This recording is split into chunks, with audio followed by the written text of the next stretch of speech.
اسحاق ڈار اور پی پی وقت میں ملاقات، بجٹ پر اختلافات برقرار، پیپلز پارٹی اور حکومت کی ملاقات میں پیش رفت نہ ہو سکی۔ ذرائع کا کہنا ہے معاملہ سینئر قیادت کی سطح پر زیر بحث آئے گا۔ اسحاق ڈار بلاول بھٹو اور آصف زرداری سے ملاقات کریں گے۔ پی پی اور حکومتی سینئر قیادت میں اگلے 2 روز میں ایک اور ملاقات متوقع۔ نائب وزیر اعظم کے دفتر سے جاری بیان میں بتایا گیا، وفاقی بجٹ 10 جون بروز بدھ کو پیش کرنے کی متفقہ سفارش وزیر اعظم کو تجویز بھجوا دی گئی۔ ملاقات میں عوامی فلاح اور پائیدار اقتصادی ترقی کو ترجیح دینے پر اتفاق۔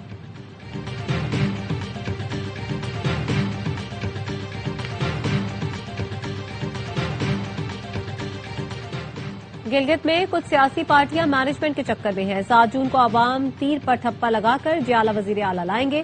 Chairman peoples party Bilawal Bhutto کا چلاس میں انتخابی جلسے سے خطاب، کہا کچھ لوگ دعوے کرتے ہیں ہم نے اپنے صوبے میں یہ کیا وہ کیا، بتانا چاہتا ہوں یہ سب آپ نے صدر زرداری کی وجہ سے کیا۔ وہ 18ویں ترمیم منظور نہ کرتے تو آپ میٹرو بناتے نہ ٹرین چلاتے۔ وزیر اعظم گلگت میں اپنی شہباز پیٹ دکھائیں، جلد سے جلد دیامیر ڈیم مکمل کروائیں۔ اور کراچی کے لیے الگ بلدیاتی نظام بنانا ہوگا، اگر ایسا نہیں کرتے تو نئے انتظامی یونٹس بنا لیں، اس کے بغیر شہر نہیں چل سکتے۔ وزیر اعظم کے مشیر رانا ثناء اللہ کی ARY نیوز کے پروگرام آن مائی ریڈار میں گفتگو، کہا بلاول بھٹو اپنی تقریروں میں جن چیزوں کا ذکر کرتے ہیں وہ اس جگہ کراچی کو رکھ کر دیکھ لیں، کیا وہاں سب کچھ ٹھیک چل رہا ہے؟ آج کل نظام تبدیل کرنا پڑے گا۔ ایرانی سپریم لیڈر مذاکرات میں براہ راست شامل ہے، مشتبہ خامنائی سے ملاقات ہو سکتی ہے۔ امریکی صدر ڈونلڈ ٹرمپ نے دعویٰ کیا ایران جوہری ہتھیار نہ رکھنے پر راضی ہو گیا۔ مشتبہ خامنائی مذاکراتی عمل کی نگرانی اور ہر فیصلے کی منظوری دے رہے ہیں۔ ایرانی سپریم لیڈر نے آمادگی ظاہر کی ہے، ان کا ملک ایٹمی ہتھیار نہیں بنائے گا۔ نہیں لگتا یہ معاملہ جلد حل ہوگا۔ ناکہ بندی ستمبر تک رہ سکتی ہے، زمینی فوج ایران بھیجنے کی ضرورت نہیں۔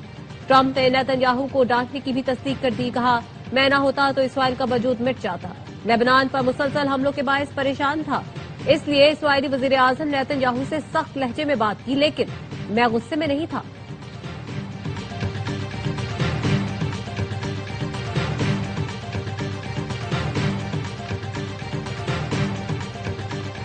امریکہ کے ایرانی جزیرہ قشم میں فوجی تنصیبات پر حملے، پاسداران انقلاب کے جوابی کارروائی میں امریکی اڈوں کو نشانہ بنانے کا دعویٰ۔ کہا امریکی 5th fleet head quarter, air base اور ہیلی کاپٹرز پر میزائل اور ڈرون حملے کیے۔ امریکی سینٹرل کمانڈ نے بحرین میں امریکی 5th فلیٹ ہیڈ کوارٹر اور ایئر بیس کو نشانہ بنانے کے دعوے کو غلط قرار دیا۔ کہا امریکی فورسز نے حملے ناکام بنا دیے، کویت پر داغے گئے 2 میزائل راستے میں گر گئے۔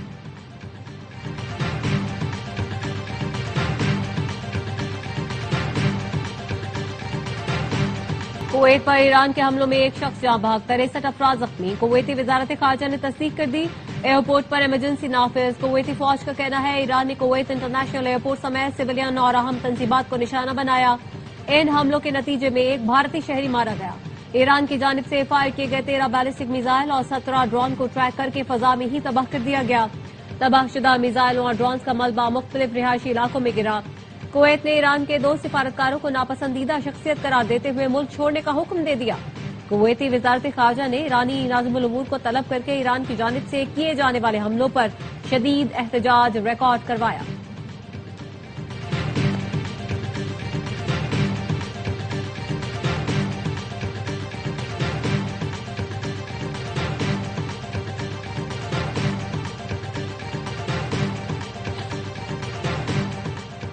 بحرین کی فوج کا ایرانی حملے ناکام بنانے کا دعویٰ، بتایا میزائلوں اور ڈرون حملوں کا ہدف شہری تنصیبات تھی۔ فضائی دفاعی نظام نے بروقت کارروائی کرتے ہوئے 3 میزائل اور متعدد ڈرون کو تباہ کر دیا۔ اماراتی صدر کے مشیر انور قرخاش کا کہنا ہے کہ بحرین اور کویت پر حملہ تمام خلیجی ملکوں پر حملہ ہے۔ متحد خلیجی موقف اختیار کرنا ہوگا، کسی بھی خلیجی ریاست کو ان حملوں کا سامنا کرنے کے لیے تنہا نہیں چھوڑنا چاہیے۔ خلیجی ملکوں کی سلامتی ایک دوسرے سے جڑی ہے، ان کے مفادات مشترک اور مقدر ایک ہے۔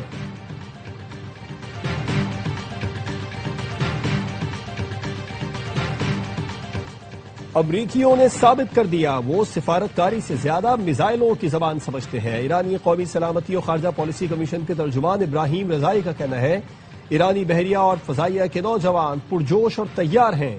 ایرانی سپریم لیڈر کے مشیر محسن رضائی کہتے ہیں مذاکرات ہو یا جنگ بندی، امریکہ کو حد سے آگے بڑھنے کی اجازت نہیں دیں گے۔